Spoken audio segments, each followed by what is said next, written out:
I'm Judy Zelina. This is the Millcreek Government Channel. The Erie Zoo is the perfect place to spend the day or just a few hours. A comfortable walk throughout the Erie Zoo and Botanical Garden takes about 2 hours. You'll enjoy visiting with nearly 400 animals in their collection, as well as the 11 beautiful gardens throughout the park. There's always something exciting happening at the zoo, and to give us this up-to-date information, we have Emily Smicker, the Erie Zoo Marketing and Events Coordinator, joining us. And I wouldn't be surprised if Emily might have brought along a friend. Emily, thank you for joining us on the program. Thank you for having me, Judy. I'm very excited to be here, me and my friend. So she did bring a friend. I did. Hey, viewers. Emily, face it, it has been a crazy year, hasn't it? Very, very much so, I think. And we've all faced challenges during COVID, and I'm sure the Erie Zoo, has had their share. Can you tell us what were some of the hurdles that you faced and how you were able to work through it? Absolutely. Like you said, everybody faced hurdles during this time.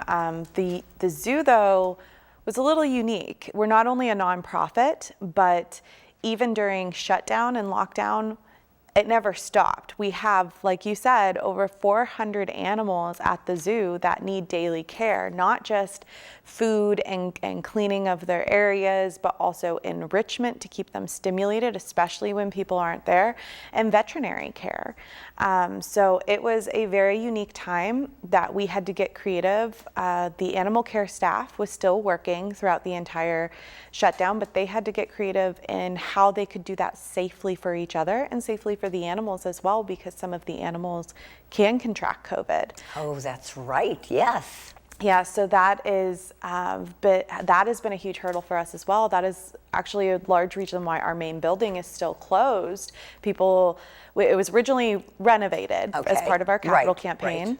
Right. But it has remained closed because we have cat and primate species in there with open air areas, and there's not enough distance to provide a 6-foot distance to keep them safe. Okay. So that remains closed, but we were luckily able to open a lot of the other areas.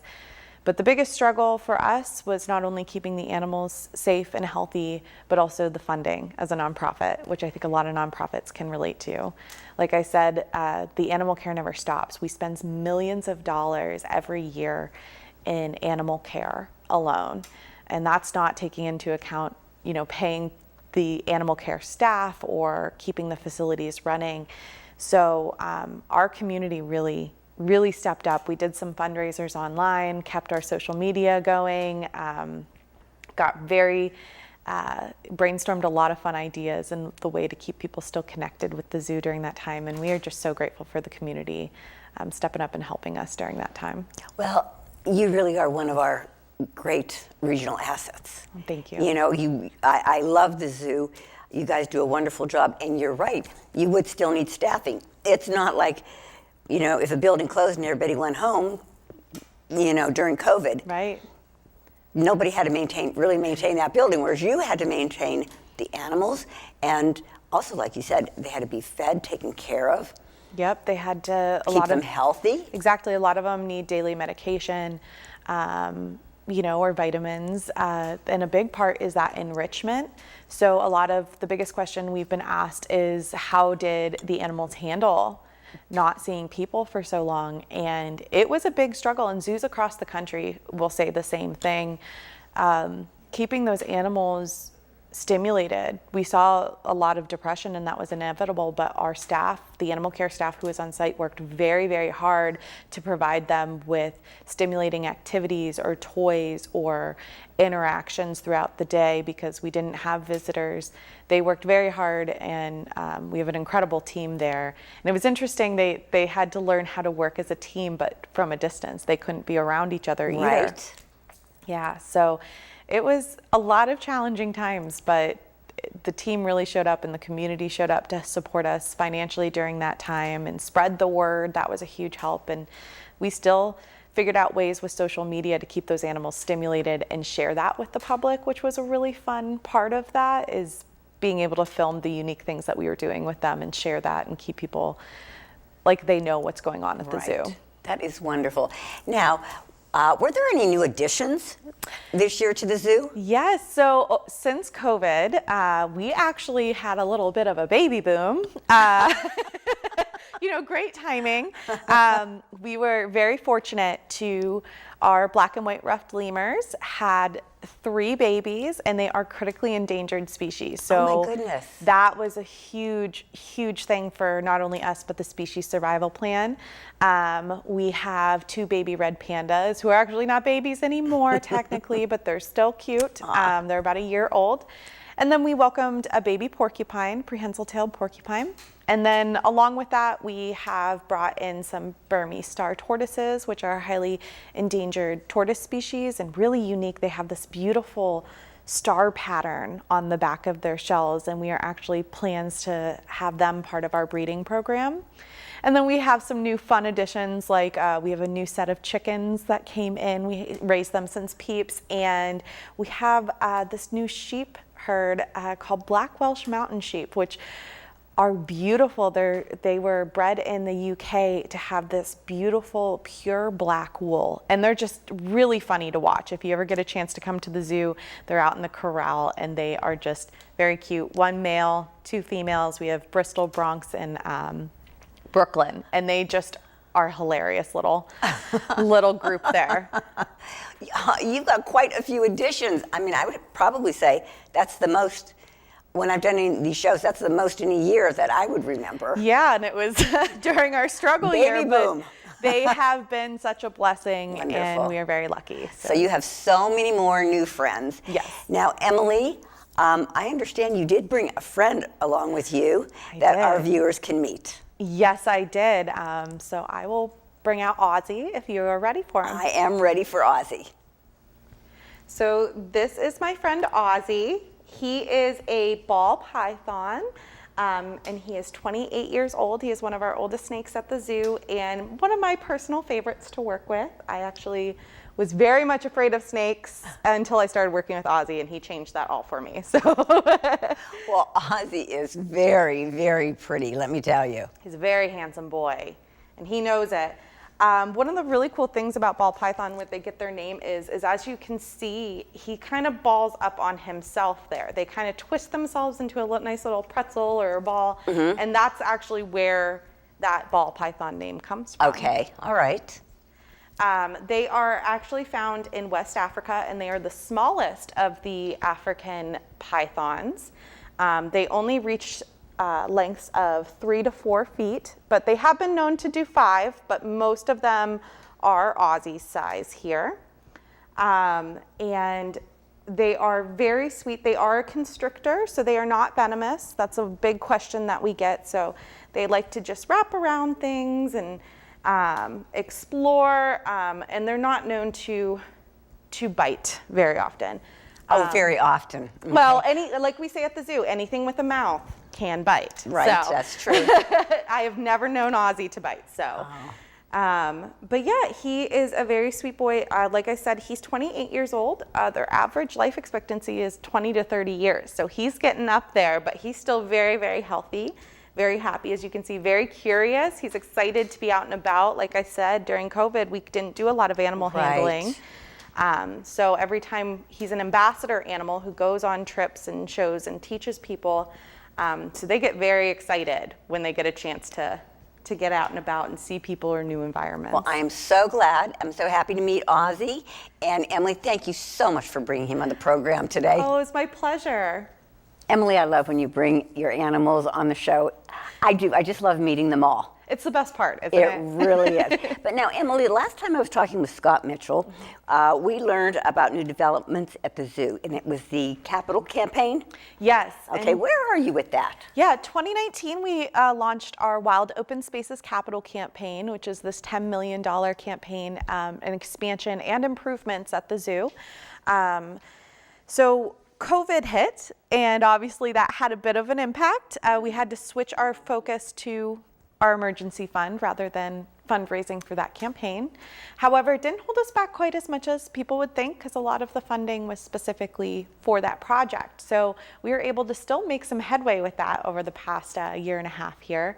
We actually finished our main building renovation. So as soon as, COVID clears up and it's a little safer for those animals, people will be able to enjoy that. We restored it to its original outside. Then we added 2 brand new exhibits on the front that now houses our Eurasian lynx and the baby red panda cubs.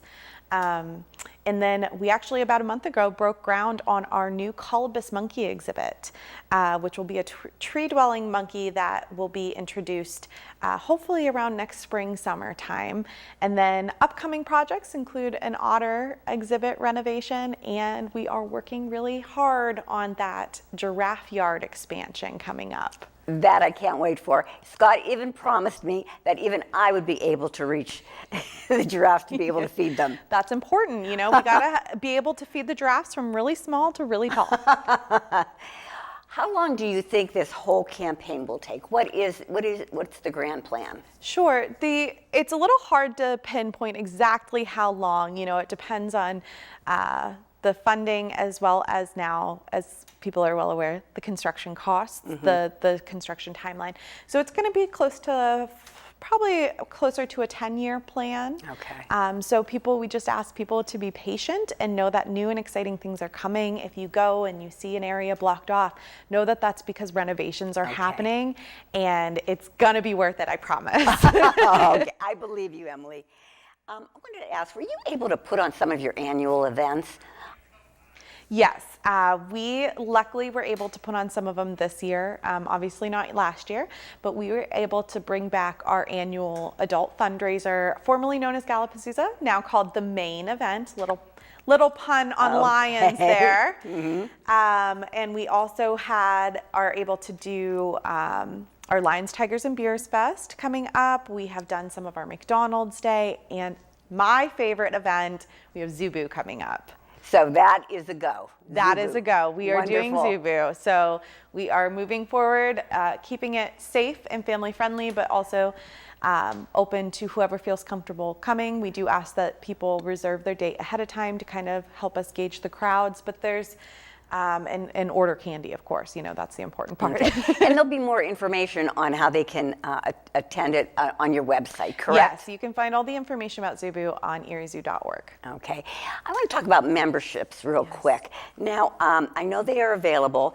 Are there different memberships that I can purchase? Yeah, we have a lot of different memberships, everything from an individual membership all the way to family memberships and grandparents. So it kind of covers a large array. They're pretty affordable. Really, if you use a membership with your family, you pay off that membership within 2 to 3 visits. So that's not too bad. No, that is not. No, especially considering that if you want to come for event days, and a lot of our events are free with admission. Right. And it's also a fantastic way to help your zoo. A lot of the animal care funding comes from memberships and our members and all of their support. You also get access to special email lists and special discounts and all that fun stuff. And you can also, some of the memberships have options to have guest passes attached to them so that you can bring out of town family or friends with you as well. I remember my daughter, she always had a membership for the girls, and I would always tag along with them. And I think I personally financed your gift shop. Me too. Truly, because there is so many unique things in there too. But also education is so important to you at the zoo.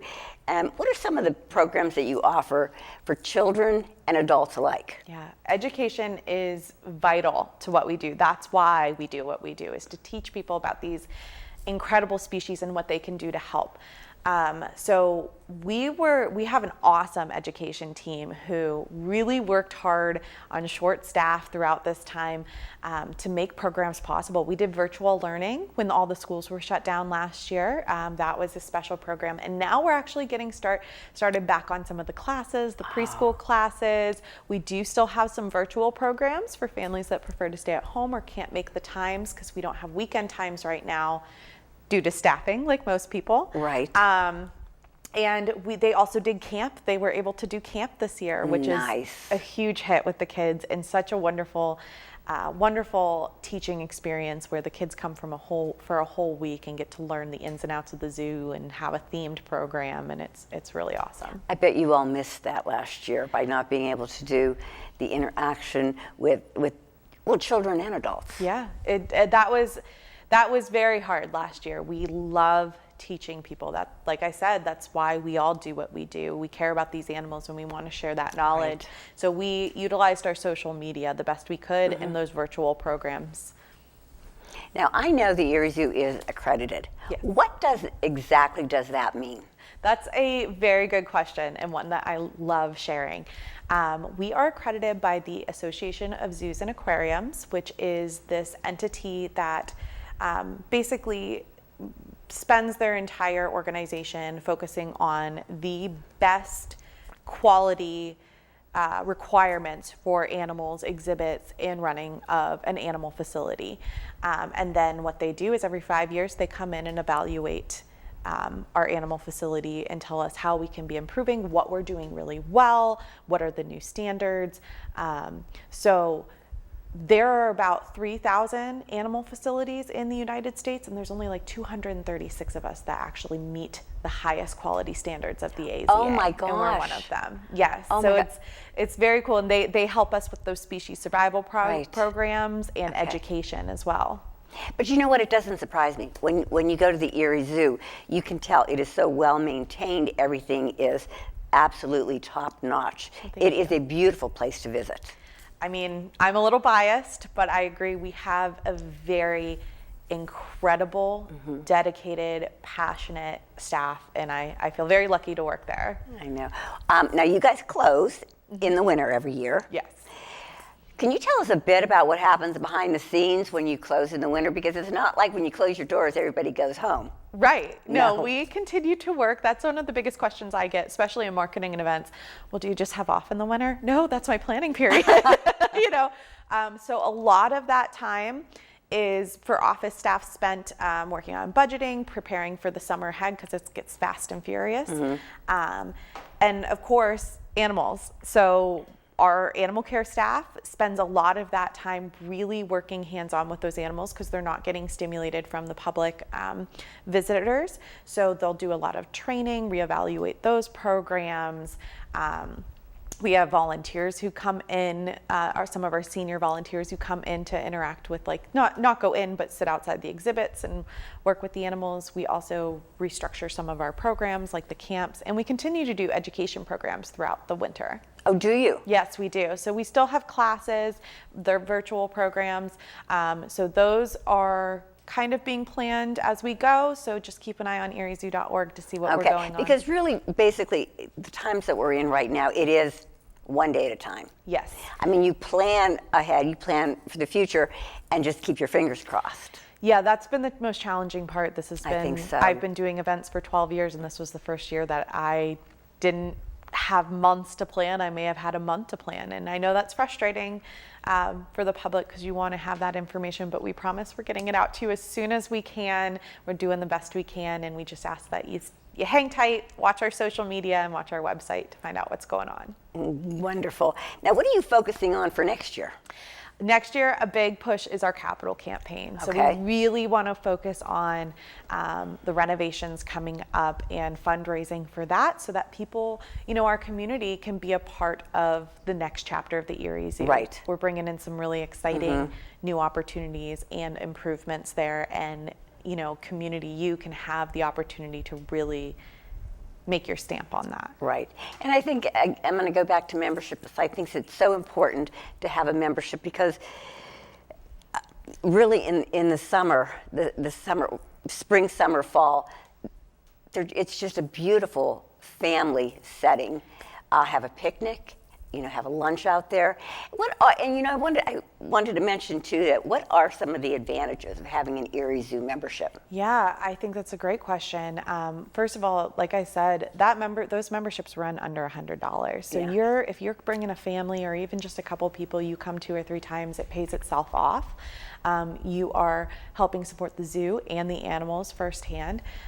You get free admission every day. You get discounts to different events, including Zubu. That's a special event, so you get discounted pricing. You have access to our newsletter and all the upcoming events and exciting news and finding out some of those new animals who are coming into the zoo early. You get discounts at our gift shop. And just, it's a great thing. A lot of our members talk all the time about how they come. We have a lot of members who come once a week with their kids. It's a great place to stop in between. You have an hour to spare. Right. You can stop in. Yes. And, you're never going to get bored at the zoo because the animals are always going to be doing something different, right? Exactly. So you get to experience them all different times of year, during busy season, even during off season. It's really interesting to see some of those animals, in the different temperatures, in the different climates, that are going on during the seasons. It's interesting to see the changes. So a membership is certainly worth it. Absolutely, 100%. So now volunteers, you mentioned volunteers. How important are volunteers to the zoo? Volunteers are vital to what we do. Our volunteers are amazing. I love them. They're incredibly dedicated people who just give their time and passion and effort. They help a lot with our education programs. They help a lot with our events. They do some of our senior volunteers come in and do those winter meet and greets with the animals. They provide enrichment. They help us. We really need volunteers during Zubu. That's the big one. We really need help in. But they give us opportunities to continue to grow our programming at the zoo and helping us connect with our visitors, because some of us are in the office having to do the paperwork part, right? And they're able to take that and bring it out and share that with our community when maybe we don't have that opportunity. So they are incredible people. And if you're ever interested in volunteering at the Erie Zoo, you can do so through eriezoo.org. Look at ways to help, and you'll see information there. You can do Zubu volunteering to daily volunteers. We have teen volunteer opportunities. So we welcome, I think it's ages, 14 and older can volunteer at the zoo. So there's opportunities for everyone. Okay. What other ways can we help? Like I said, keep an eye on our social media, Facebook, Instagram, sharing our posts, donating, eriezoo.org, coming to our events, getting memberships, or volunteering. It'd be wonderful. Emily, thank you so much for joining us today. I love the zoo shows because I love the zoo. It was a part of my youth, and I'm not even going to tell you what elephant was there when I was there, because Scott always says I can tell your age when you name the elephant, so we're not even going to go there. But thank you so much for joining us. Thank you for bringing Ozzy. Thank you. That was a definite treat. And people can get any information from your website and social media, correct? Yes, eriezoo.org, and especially our Erie Zoo on Facebook are big sources of communication there. Okay, thank you, Emily. Thank you for having Viewers, again, if you need some more information or just want to know when their fundraisers are or their different events, please check out the website, Facebook, any social media. Thank you for joining us today on the Millcreek Government Channel. And until next time, have a wonderful day.